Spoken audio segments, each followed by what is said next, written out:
نامه د لوی خدای چې ډېر زیات بخښونکی او مهربانه ذات دی.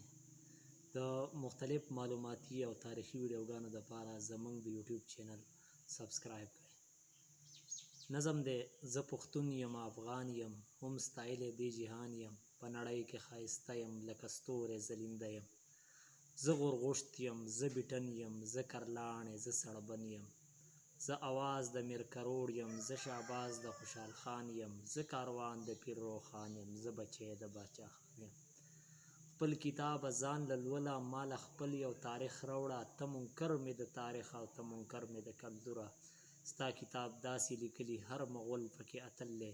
کالو خان چې پکې غل دی، باچا خان پکې غدار و، د هندوانو پیروکارو، او چې ملحد نجیب ډاکټر و دغه نور خلک بهتر و.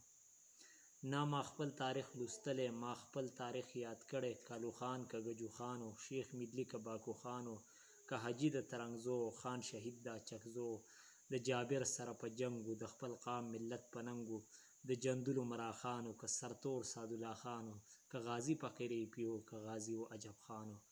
ښکلی پیر مې د لکړو هم شیرشاه سوري ملګرو، دریا خان که یمل خان و، که هډکه خوشحال خان و، که غازي امان الله و، که باتور و احمد شاه و، او که غني و که رحمان و، د خپل رب تل ثناخوان و، چې پاگل پاگل اجمل شو، لیونی زما اکمل شو، قلندر قلندري کړه او حمزه مې د غزل شو. د انګریز څومره مکار و، څه چالاک او عیار و، مزې راښ کړو د ډیورنډ ټول پښتون یې کړو جدا و، څه افغان څه پښتونخوا.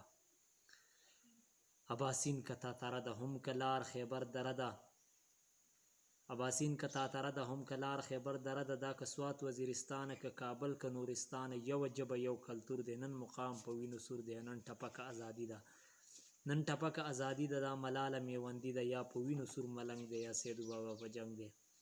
ملکڼ املوک دره ده که کوواټ که امبېله ده، که بابړه که ټکر دی، سپین تنګی که پېښور دی، که په سیک باندې یرغل دی، که وهلی مغل دی، که انګریز سره یې جنګ دی، هر بچي پې کړی ننګ دی، د تهذیب امانت دی، د کلتورو پاسداري ده، او پښتونخوا نه د جنت دی، دا ساتل وفاداري ده.